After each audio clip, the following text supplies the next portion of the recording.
Bonaducci, life coach. Danny Bonaducci, life coach. Come on, we've been away from each other for a little while. We missed each other. You should call me right now, 1-800-252-1025. Call the Life Coach, or we'll also take your emails at lifecoach@kzok.com. Life Coach brought to you by Goldberg Jones, Divorce for Men. Call 1-800-DIVORCE. I think we're going to start off with an email today. We'll start with an email, and again... I forgot how that worked. Taking your calls at 800-252-1025. Remember, change your name if you need to. You can even change your voice and try to sound like Danny. It's easy to do. Yes, it is. I just realized somebody pointed this out when I'm doing an impression. When I say something's coming, so I go, well, I don't have to sound like that. I can just do my own voice. So call the Life Coach now, because any kind of problem you have, he can help you through it. Lori in Seattle has sent an email to the Life Coach. I've been with my boyfriend for 2 years. The other night, his phone rang. He answered, hesitated, and said, I'm with Lori, and then hung up. I asked, what's that about? He said, oh, it's just an old friend. She just called. Well, I also happened to see an email that included the line, I can't wait to hold you. He said he meant to send it to me. He's had lunch with this person twice, but denies that there's anything more. I'm upset he feels the need to talk to another woman, and I'm confused. What is your input? Oh, Lori in Seattle, this is your... I don't want to call him a bum because he's your boyfriend, but I hate everything about this, man. First of all, he should have no secrets from you. I literally, when I mean, I don't do it with my wife, but if she got curious, who am I calling? Here's the phone, baby. Take it. That should be the thing you do with him. I don't know why you're letting him have lunch with her. I think it's a big mistake. If you have feelings about it, and here's the thing, he's going to say nothing's going on. I have a right to friends. So what? That's technically true. What you don't have is a right to hurt my feelings, and you're hurting my feelings. I'm the number one girl in your life. It's 3 years now. It's not a game. I think you need to start laying down some law right now. It might be fun to live this way, but I lived like that for a very long time, and it works out to be a disaster. Keeping secrets and running around and thinking you're the king of the hill, which is obvious to me what your boyfriend thinks right now. I think you need to lay down the law of what you are willing to tolerate, and see what you'll be surprised what he'll go for. But I don't like it. And here's the one thing. People say it because it's true. Where there's smoke, there's fire. If you're thinking something's happening with this specific girl and these lunches and these phone calls and can't wait to hold you and I meant to send it to you, it's wrong. Everything about it's wrong. I say lay down the law, because if I had to guess, he's already cheating on you. I don't want to be the bearer of bad news, but I think, Laura, you know that already. I think he's cheating, or at least setting you up so he can cheat. All right, if you've got a question for the Life Coach, now is the time to call 800-252-1025. Danny's been through pretty much everything, and if not, he's dealt with other people who've had the problems you have. So if there's a problem, you want some help, call now, 800-252-1025. Betty in Seattle has sent an email to the Life Coach. My roommate doesn't contribute to the bills at all. She's also a slob who leaves her stuff laying around in the common areas of the apartment. She does, however, pay her rent every month. My friend advised me to put a lock on the cable so she can't watch TV. She doesn't pay for the cable, so why should she be able to watch it? I've spoken to her about these things, and it hasn't done any good. So what's your advice? Well, I think your friend's not that far off, but you enter in such a weird territory when you put a lock on the cable. I don't even know how you do that. How do you put a lock on the cable? There's wrap it up in towels? What the hell do you do? They're making these towels these days, Danny. Yeah. Teflon? Yeah. I mean, you can hide the remote, but I just think everything about that is weird. You're kind of conceding the problem is so bad that I need to do these weird tricks. I think you need to talk to her, but here's the thing I want you to remember. Unless you have a better avenue, paying her rent on time every month is a big thing. You get into the avenue of a person doesn't, and it's so easy. People's circumstances change, and once they're in your house, there's very little you can do about them. Matter of fact, if there was stuff you could do about your roommate, you'd be doing it about this one. So before you make too many big and wild changes, I say another talk with her is involved. She wouldn't be in your house if you didn't find something of quality about her. But the fact of the matter is, you will find a roommate so easily to not pay their bills on time. I think you should cherish is a little bit of a strong word, but I think you should appreciate this person's characteristics of paying on time and see if you can't work it out to get her to do the other things you want. But they're the bonus rounds. The rent on time is the big thing. Do that first. Everything else is secondary. Well, I think that putting a lock on the cable is actually super easy. It's like child protection. Like if you don't want your kids to watch channels and stuff, and then maybe she'll Pay the rent. It's not really a towel. Yeah, but it's also I just couldn't figure out what you did about it. But yeah, okay, It is an that's awkward fine. conversation. But it's so awkward.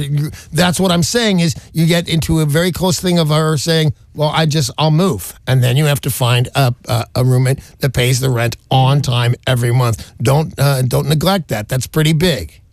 800-252-1025 is the number to call for the life coach. With your problems, he can help you. I can. Danny Bonaducci. He is. Or you can email lifecoach@kzok.com. And remember, change your name if you need to. Call yourself Becky or Steve, like Becky and Puyallup did. All right, hi, Becky. Life coach, how can I earn enough money to go on a trip? I would love to go on a vacation this summer, but fixing our only car and dealing with medical bills probably won't allow us. Can you give me some ideas on how to be able to go on a trip? I haven't done so in a long time, and I just don't know how to save the money to vacation. Sell your eggs. Oh, How fast would that have an answer? Yeah. I mean, I you make don't. a lot of money with doing that, huh? Yes, a bunch of money, man. It's been all over the newspaper. It's come up in my personal life, not my lovely wife, Amy. But, it's people are doing it left and right, and I don't really see the downside. You have a bunch of them. You make more every month. I worked with a woman. You're like who Denny's. You're sold just going to make hers. more. She made a boatload of money. Yeah. But then her kid is out there somewhere. There's a moral issue with that. I don't care at all. If you found out that you Yeah, had someone else. if I'm that, whatever that terrible movie was with Will Ferrell that you have 500 kids. Yeah, I don't care at all. Don't drop by. I think you could make like $3,000. I'd heard 10. Wow. So there's your. How do I get on a vacation, life coach Danny? You sell your eggs. Now you might have to investigate what the downside of that is, or everybody else would be doing it. But Sarah may bring up the downside. The only downside might be you have to wonder: Yeah. are there a bunch of kids out there that have half my genes? Yeah, I think that's the only downside. Yeah, no, I say go sell your eggs and have a, go to Hawaii. Sell your eggs, go to Hawaii. It should be your motto. You should get T-shirts. Sold my eggs, went to Hawaii. Sold my eggs, and all I got was this crummy little Maui. That's what I think you should do. But the answer is sell your eggs. 800-252-1025. You need to dial that number now if you've got a problem, because Danny can help you. Christy and Renton, you're on with the life coach. Hey, Christy. Hey there. What's up? So I have a roommate that I've had since about August, and she is in a relationship with my best friend, and I really don't think that they're a very good fit. They've only been dating since July or so, and she's already asking about marriage and babies, and Right. I don't like her as a roommate either. All right, so let me I'm not see quite if sure I've what to do got with this that. right. So who is your roommate?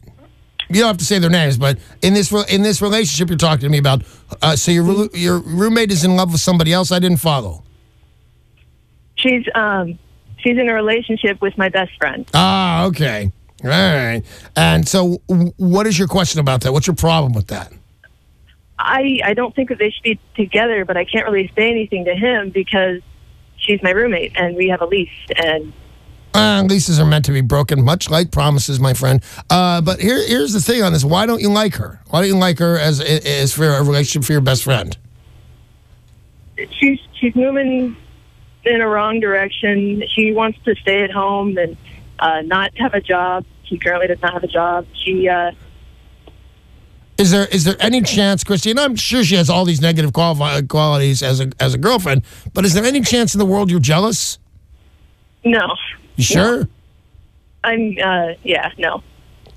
Well, you sound, everybody in here, we all looked at each other like we all just got the same vibe because you're pretty territorial about this guy. I'm actually gay, so About this girl. no. Well, so then what is your question for me? How do I get rid of her without breaking the lease? I mean, I really don't think that they should be together. Does your girlfriend know how you feel about your roommate? Yeah. Okay, so I gotta figure this all out here. Your best friend she's aware that you don't like your roommate, even though she's sleeping with her. Best friend is a boy. No. She just Best said friend's I'm a boy. gay. That's why I She's turned gay. everything. Her best friend is a man who's Oh. having a relationship with her roommate. She doesn't think they're good for each other, and she's wondering if she should get involved, and she doesn't really want to break them up, but she doesn't like her roommate being with her best friend. Well, I thought that was the very first thing I thought. And then for some reason, Christy threw out there, I'm gay. Like, Well, that made because a you difference. thought she was jealous and wanted to have the best friend for herself. I still think, to be honest with you, Christy, I still think you're jealous. You don't have to want to have sex with somebody to be really Sure. territorial about them. My best friend growing up, Scott and Dave, we were always in one way or another jealous over the other guy, getting to have much more time with the other person. So that's still a possibility. But here's what I suggest that you do, Christy. I suggest you just let the lease run out. Don't kick her out. You could go right down a bunch of legal avenues with that. Don't kick her out, and then find another situation. But as long as this guy is going after the roommate, he's got rights, she's got rights. So I would suggest that you find other living arrangements. That's the best thing. You're going to drive yourself crazy. Because they're probably going to break up anyway, right? Of course, they've only been going together like a minute and a half. Yeah. And if you start asking about marriage after dating for 2 months, he's probably going to dump her eventually. This whole thing is doomed, and I would say keep your head down so you don't get any wounds on this. You want everybody to like Christy at the end of this. Hi, thanks for the call, Christy. I appreciate it. We've got time for another email on Danny Bonaducci, Life Coach. Always taking your calls at 800-252-1025. Danny Bonaducci, he is the Life Coach. I am. Boom Boom in Kent has sent an Boom email. Boom? Boom Boom. Right on. Has asked the Life Coach, does the big O get less important to men as they age? Stop your giggling. Gibbons. Gibbons. I'm going to point Gibbons is loud, not the Life Coach, for God's sakes. The last few years, it has been less of a focus for my husband of 20 plus years as he gets closer to 50. He's out of shape. He's on meds that affect the outcome, making the O more of a chore than a fun objective. He has become more focused on making sure I'm happy. Any reason to be concerned, or is it a bad idea to offer to help him out in various ways? Should I just let him continue to make me happy? You're a lovely wife, but yes, let him make you happy. This is not a question. First of all, it's his Lipitor, it's whatever it is that Lexapro. I mean, it actually has a real effect on your sex life. And I think there's another thing. If he's not in shape, you said he's not in shape, it can be actually difficult to have sex. You know, it's more difficult to get to the big O, as you put it, than it used to be. He's got to use muscles and lungs and hearts that he didn't have to use. It's not dangerous. I don't think anybody's in danger here. But it's a lot of effort. Now, I think I'm going to have sex, man, or I'm going to run 8 miles really fast. Although there's a little bit of payoff. No, I think you're a very lucky woman to have the husband that you do that wants to say, hey, let me just focus on you right now. I believe that you are lucky to have this guy, and just take it. And by the way, most of those meds aren't meant for life. This might come all the way back around. And who sponsors your filthy forecast? Innovative Men. Innovative Men. Great way to go around that. Testosterone shots, They're not that expensive. I do it. I think they're a great thing to do. That might be, look into that. Call those guys, innovativemen.com is I believe their address. That's right. And check them out, because, full-on testosterone could overpower the, my Lexapro thing that doesn't make me that interested in sex. I think gets trumped by testosterone, and I would know. All right. All right, that's all the time we have for Danny Bonaducci, Life Coach. I very much appreciate all your phone calls and all your emails on Life Coach, brought to you by Goldberg Jones, Divorce for Men. Call 1-800-DIVORCE.